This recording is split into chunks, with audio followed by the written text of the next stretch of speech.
अस्सलाम वालेकुम, hello and welcome my Urdu world में खुश आमदीद। बहुत से लोगों के बैंक अकाउंट्स जिनमें Meezan bank, HBL bank, UBL bank, ABL bank और इवन जैज़ कैश और इजी पैसे अकाउंट भी ब्लॉक हो रहे हैं, जिसकी वजह से पब्लिक बहुत ज़्यादा परेशान है। इस सूरत में बहुत से लोग ये सोचते हैं कि उन्हें कोर्ट में केस करना चाहिए या FIA में कंप्लेंट करनी होगी या फिर बैंक में इस हवाले से कोई कंप्लेंट करनी होगी जिसके जरिए उनका मसला हल हो सके और उनका अकाउंट अनब्लॉक हो सके। आज की इस वीडियो में आपको बैंक अकाउंट ब्लॉक होने का रीजन बताया जाएगा और आपको ये भी बताया जाएगा कि आप अपने अकाउंट को किस तरह से अनब्लॉक करवा सकते हैं। जिन हजरात का अकाउंट ब्लॉक किया जाता है उनको बैंक की जानिब से ईमेल या फिर SMS के जरिए इंफॉर्मेशन दी जाती है कि उनका अकाउंट ब्लॉक कर दिया गया है और इस अकाउंट को अनब्लॉक करने के लिए वो अपने बैंक की हेल्पलाइन पे कॉल करें या फिर जिस बैंक की ब्रांच में उनका अकाउंट ओपन है वो उस ब्रांच से राब्ता करें। तो ज्यादातर लोग बैंक की हेल्पलाइन पे कॉल करने को तरजीह देते हैं। जब आप अपने बैंक की हेल्पलाइन पे कॉल करते हैं और उनको बताते हैं कि आपको बैंक की जानिब से SMS या ईमेल आया है जिसके मुताबिक आपका बैंक अकाउंट ब्लॉक कर दिया गया है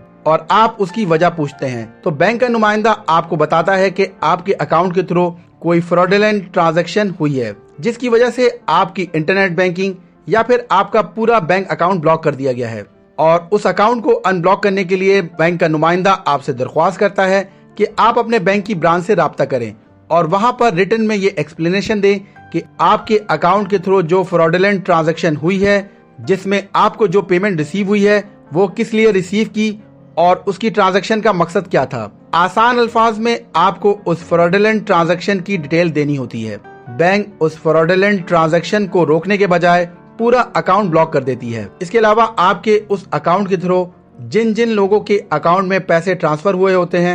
उन तमाम अफराद का अकाउंट भी ब्लॉक कर दिया जाता है। मिसाल के तौर पर आपको कहीं से 5,000 रुपए फ्रॉडुलेंट तरीके से रिसीव हुए और आपने वो पैसे मुख्तलिफ लोगों को ट्रांसफर कर दिए, तो जिन लोगों को आपने वो पैसे ट्रांसफर किए हैं उन लोगों का अकाउंट भी बैंक ब्लॉक कर देता है। इसमें सबसे ज्यादा नुकसान या परेशानी का सामना उन लोगों को करना पड़ता है जिनका जैज़ कैश या इजी पैसे का अकाउंट होता है, क्योंकि जिनका बैंक अकाउंट ब्लॉक कर दिया जाता है वो तो अपनी बैंक की ब्रांच से राब्ता करके रिटन में एक्सप्लेनेशन देके अपना अकाउंट अनब्लॉक करवा लेते हैं, मगर अगर किसी का जैज़ कैश या इजी पैसे का अकाउंट है तो उनका कोई प्रॉपर प्लेटफॉर्म नहीं है जिसके थ्रू वो अपना अकाउंट अनब्लॉक कर सके। मिसाल के तौर पे अगर आपका इजी पैसे का अकाउंट है और वो किसी फ्रॉडुलेंट ट्रांजैक्शन की वजह से ब्लॉक हो जाता है और आप उसको अनब्लॉक करने के लिए इजी पैसे की हेल्पलाइन पे कॉल करते हैं, तो इजी पैसे की हेल्पलाइन का नुमाइंदा आपको गाइड करेगा कि आप इजी पैसे के फेसबुक पर जाएं और अपने ब्लॉक अकाउंट का स्क्रीनशॉट और अपना मैसेज उनको फेसबुक के थ्रू फॉरवर्ड करें। जब आप इजी पैसे के फेसबुक पर मैसेज करते हैं तो वहां से आपको कोई रिस्पांस नहीं मिलता, जिसकी वजह से उनको काफी ज्यादा परेशानी का सामना करना पड़ता है। अब मैं आपको इसका बैकग्राउंड शेयर कर देता हूं कि क्यों लोगों के बैंक अकाउंट्स और इजी पैसा या जैज़ कैश का अकाउंट ब्लॉक हो जाता है। इसकी सबसे पहली और सबसे बड़ी वजह क्रिप्टो करेंसी है। क्रिप्टो करेंसी पाकिस्तान में रेगुलेट नहीं हुई, यानी क्रिप्टो करेंसी पाकिस्तान में बैन है और इसके थ्रू किसी भी किस्म की ट्रांजैक्शन को इलीगल करार दिया जाता है। पाकिस्तान में फॉरेन ट्रांजैक्शन पर टैक्सेस बहुत ज्यादा हैं और उन पर भारी टैक्सेस से बचने के लिए लोग अपने पैसे क्रिप्टो करेंसी के थ्रू सेंड करते हैं या फिर रिसीव करते हैं, यानी वो अपनी पेमेंट का लेन देन क्रिप्टो करेंसी के थ्रू करते हैं। तो पाकिस्तान में क्रिप्टो करेंसी के थ्रू जो भी ट्रांजैक्शन बैंक के अकाउंट के थ्रू होती है वो बैंक अकाउंट इमीडिएटली ब्लॉक कर दिया जाता है और जिस अकाउंट में क्रिप्टो करेंसी के थ्रू पैसे आते हैं वो अकाउंट भी ब्लॉक हो जाता है और उस अकाउंट के थ्रू जिस जिस अकाउंट में पैसे ट्रांसफर किए जाते हैं उन तमाम अकाउंट्स को भी ब्लॉक कर दिया जाता है। दूसरी बड़ी रीजन डिजिटल क्राइम है और इस पर पाकिस्तान की सिक्योरिटी इदारे जिसमें साइबर क्राइम भी शामिल है वो एक्टिवली इस क्राइम को चेक कर रहे हैं कि कोई भी फेक ट्रांजैक्शन इंटरनेट बैंकिंग या मोबाइल बैंकिंग के थ्रू नहीं हो रही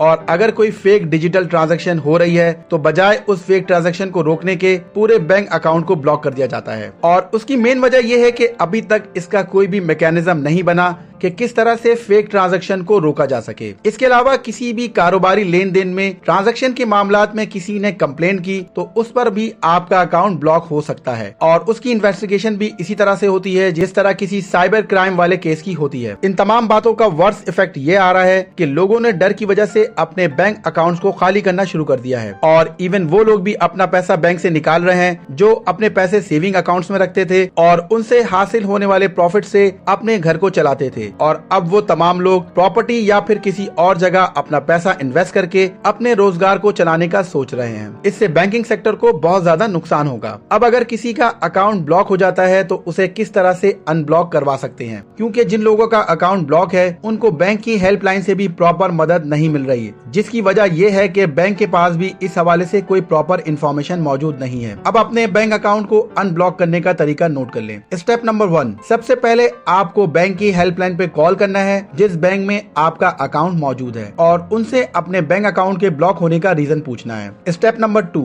अकाउंट ब्लॉक होने का रीजन पूछने के बाद आप हेल्पलाइन पे अपनी कंप्लेंट लॉन्च करेंगे कि एक फेक ट्रांजैक्शन की वजह से उनका अकाउंट ब्लॉक किया गया है, जो कि एक गलत इकदाम है, और इस कंप्लेंट में उनसे कहेंगे कि जो अमाउंट फेक ट्रांजैक्शन के थ्रू आई है आप सिर्फ उसे होल्ड करें जब तक उसका मामला हल ना हो, और बाकी अमाउंट जो आपके अकाउंट में मौजूद है उन पैसों को रिलीज किया जाए और आपका अकाउंट अनब्लॉक किया जाए। स्टेप नंबर 3, जो कंप्लेंट आपने हेल्पलाइन पे की है उसकी तमाम तर तफसील रिटन में लिखकर अपने बैंक की ब्रांच में सबमिट करवानी है, और उसके साथ जो भी एविडेंस आपके पास मौजूद है वो आप मुंसलिक करें, जैसे अकाउंट ब्लॉक होने का स्क्रीनशॉट और अपने बैंक अकाउंट्स की डिटेल्स के हवाले से डॉक्यूमेंट्स अटैच करने हैं। स्टेप नंबर 4, जिस बैंक में आपका अकाउंट मौजूद है सबसे पहले उस बैंक की वेबसाइट पे विजिट करें। अगर उस बैंक की वेबसाइट पे कोई कंप्लेंट फॉर्म मौजूद है तो वहां जाकर अपनी कंप्लेंट आप सबमिट करें और उसके थ्रू आपको जो कंप्लेंट नंबर मिले उसे अपने पास सेव कर लें। अगर बैंक की वेबसाइट पे कोई कंप्लेंट फॉर्म मौजूद नहीं है तो वहां पे कोई कंप्लेंट की ईमेल आईडी मौजूद होगी। उस ईमेल आईडी पर आप अपनी मुकम्मल कंप्लेंट लिखें कि आपका अकाउंट ब्लॉक, और उस कंप्लेंट में अपनी तमाम तर तफसील लिखें कि आपका एक फेक ट्रांजैक्शन की वजह से अकाउंट ब्लॉक कर दिया गया है। उस फेक ट्रांजैक्शन के अमाउंट को भले आप होल्ड कर लें लेकिन आपके बाकी पैसों को रिलीज किया जाए और आपके अकाउंट को अनब्लॉक किया जाए। स्टेप नंबर 5, स्टेट बैंक की ऑफिशियल वेबसाइट ओपन कर लें